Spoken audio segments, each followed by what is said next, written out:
मेरे पास तुम्हारे लिए एक वामपंथी का बहुत मजेदार वीडियो है। मुझे नहीं पता कि वो महिला है या पुरुष, मुझे सच में नहीं पता, लेकिन खैर वो एक वामपंथी है जो एक देशभक्त के यूनियन जैक फहराने पर अपना आपा खो रहा है।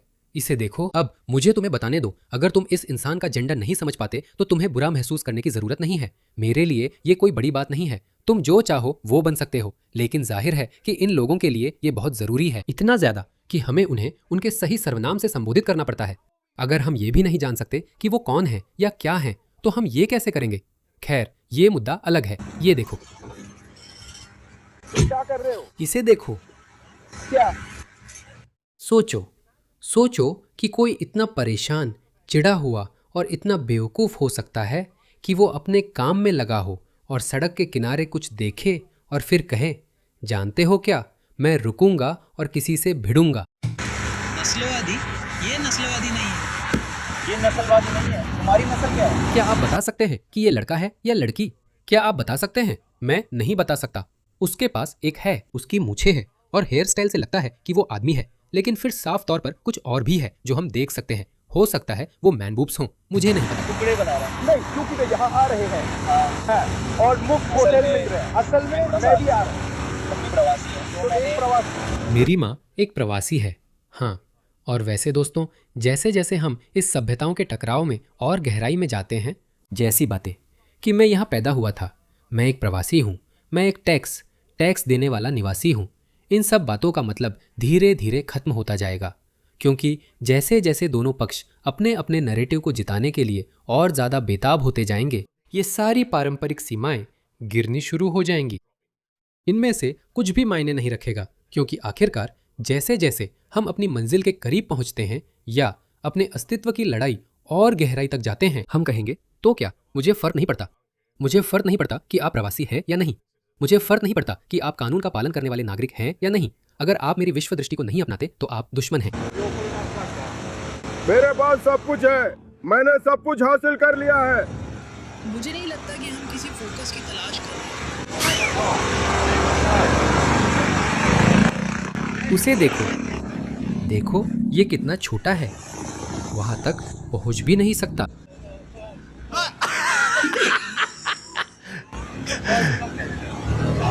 इसने बंदर बनने की कोशिश की, फिर भी ऊपर नहीं चढ़ सका। हे भगवान, क्या आपको लगता है ये लोग सड़कों पर हमसे लड़ेंगे? लेकिन तुम लोग, क्या वे हमें सड़कों पर ढूंढ लेंगे? सच में? हाँ। मुझे समझ आ गया। मैंने तुम्हें यही बताया था। नहीं, मैंने कौन को बताया था। हमेशा हिंसक हो जाते हैं, वे हमेशा हिंसक हो जाते हैं। उसे देखो। भले ही उसके पास इस बड़े आदमी के खिलाफ कोई मौका नहीं है, और मुझे कहना होगा वह संयमित है, वह बहुत संयमित है। मैं तुमसे, मुझे लगता है कि वह सच में उससे खिलवाड़ कर रहा है। तुम्हें पता है, हो सकता है वो प्रेग्नेंट भी हो, मुझे नहीं पता। हो सकता है वो एक औरत हो, क्योंकि वो भी प्रेग्नेंट लग रही है, या फिर हो सकता है पेट निकला हुआ हो। मुझे नहीं पता। मैं वही हूँ। मैं दिलचस्प हूँ। मैं उसमें सारे फ्लैग अंगूठे शामिल करता हूँ। अब तुम क्या कर रहे हो? माफ करना। ये एक झंडा है, ये सेंट जॉर्ज का झंडा है। माफ करना, मुझे लगा मैंने कहा था कि ये यूनियन जैक है। इस आदमी की बात सुनो, वह आता है और देशभक्त का साथ देता है। मैं वही हूँ। वो रुचि लगता है। तुम क्या कर रहे हो? ये कमबख्त झुके हैं। अरे मतलब नहीं, ऐसा नहीं था। हाँ, सुनो, मेरी तरफ देखो।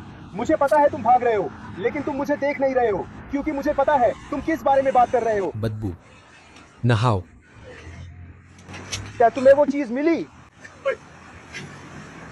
हे भगवान, हम आगे बढ़ रहे हैं।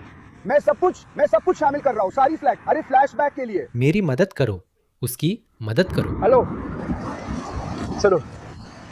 हे भगवान, नमस्ते वे उन्हें लोग। कहो।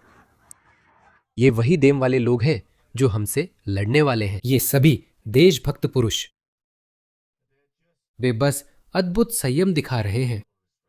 हम तुम्हें ब्लैक टाइम करने वाले हैं, सारे अश्लील बाहर, पूरा कपड़ा बड़ी बात है।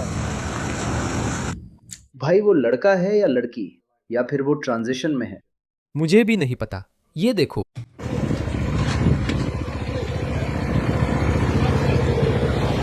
इस लड़के को देखो। लूजर, ये सबसे पसंदीदा लड़का है, हाँ क्या? और मुझे लगता है कि हाल ही में जब मैं सड़क पर चल रहा होता हूँ, काम पर जा रहा होता हूँ, कहीं भी लोग कहते हैं तुम काले हो, तुम ये हो, तुम वो हो। किसी ने भी उसे ब्लैकी ये ब्लैकी वो नहीं कहा। मैंने ही ये बना लिया था। उसे यूनियन जैक या ब्रिटिश झंडों के प्रति अपनी नफरत को सही ठहराने के लिए एक अच्छा बहाना चाहिए था। वो चाहता था कि उसके पास झंडा हटाने की कोई अच्छी वजह हो। तो उसने एक कहानी बना ली कि लोग उसकी त्वचा के रंग की वजह से उसका मजाक उड़ा रहे हैं।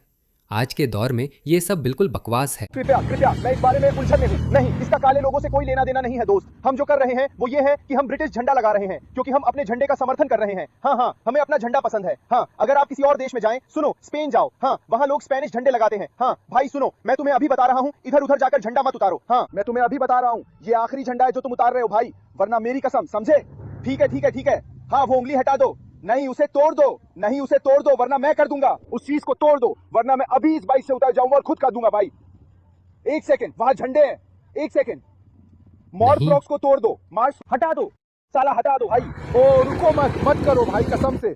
अगर मैंने तुम्हें इस सड़क पे फिर से कुछ करते पकड़ लिया तो देख लेना। मैं झंडे की बात कर रहा हूँ, मुझे कोई फर्क नहीं पड़ता, उस झंडे को मत उतारो। इस सड़क पे कोई और झंडा मत उतारना भाई, इसका इस्तेमाल मत करो। ऐसा नहीं है, लेकिन अगर इसका कोई इस्तेमाल नहीं हो रहा है, साला दोस्त, अगर मुझे झंडा चाहिए, अगर मुझे ब्रिटिश झंडा लगाना है तो मैं ब्रिटिश झंडा लगा दूंगा। मुझे ये मत बोलो कि मैं अपने ही देश में झंडा नहीं लगा सकता दोस्त। नहीं, तुम इसे नफरत के प्रतीक के तौर पर इस्तेमाल करते हो। नहीं, ये नफरत के प्रतीक के तौर पर इस्तेमाल नहीं होता। ये यूनाइटेड किंगडम का प्रतीक है, बेवकूफ। ये स्कॉटलैंड, इंग्लैंड, वेल्स और नॉर्दर्न आयरलैंड के एकता का प्रतीक है। तुम्हें इन लोगों से नफरत करनी है।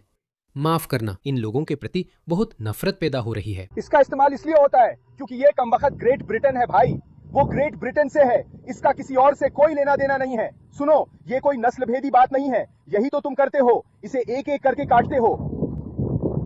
रॉब सुनो, यही चीज है जिसमें तुम्हारा दिमाग धोया जा रहा है। देखो ये सारे लेफ्ट वाले हमें नस्ल भेदी कह रहे हैं, है ना? ये सब बकवास है रॉब, हमने काले लोगों के बारे में एक भी बात नहीं कही है। मैं कह रहा हूँ कि ये नस्ल भेदी है, मैं ये नहीं कह रहा कि ये नस्ल भेदी नहीं है। तुम कह रहे हो कि वो झंडा नस्ल भेदी है, क्या तुम पक्के हो क्या?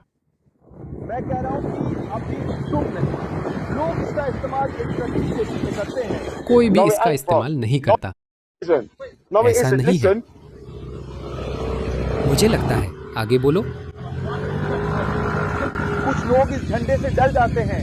हाँ, मुझे नहीं पता। तो फिर अगर आप इससे डरते हैं तो आपको डरना चाहिए। ये ब्रिटेन है दोस्त, ये एक कमबख्त देश है और सब खत्म हो गया है। मैं तुम्हें अभी बता रहा हूँ दोस्त, अगर एक और झंडा उतारा गया तो यहाँ 5 मिनट में 20 लड़के आ जाएंगे। यही एक तरीका है जवाब देने का दोस्तों। तो ये सब यूके में करीब 2 साल से चल रहा है और मैं कह रहा था कि ये ऑस्ट्रेलिया में भी हो सकता है। और देखो, जैसे ही मौका मिला उन्होंने ऑस्ट्रेलियाई झंडे पर हमला करना शुरू कर दिया और ऑस्ट्रेलियाई झंडे पर हमले पिछले 12 महीनों में और भी तेज हो गए हैं। इतना ज्यादा कि ऑस्ट्रेलियाई क्रिकेट बोर्ड के प्रमुख ने कहा कि हम ऑस्ट्रेलिया बनाम विदेशी क्रिकेट टीमों के उद्घाटन समारोह में राष्ट्रगान नहीं गाएंगे और ऑस्ट्रेलियाई झंडा नहीं लहराएंगे, जब हर दूसरी क्रिकेट टीम वास्तव में राष्ट्रगान गाती है और जाहिर है झंडा भी लहराती है। अगर कोई अंतर्राष्ट्रीय मैच है तो आप अपना झंडा कैसे नहीं रख सकते?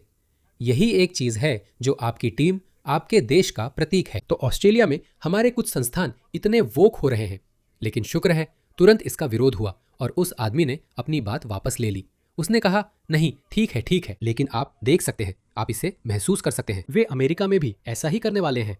असल में वे अमेरिका में भी काफी समय से ऐसा कर रहे हैं, लेकिन अमेरिकी देशभक्त जानते हैं कि इनसे कैसे निपटना है। लेकिन सिर्फ हमारे ब्रिटिश भाई बंधु ही थे जिन्होंने समय रहते इन सब चीजों के होने पर जवाबी कार्रवाई नहीं की।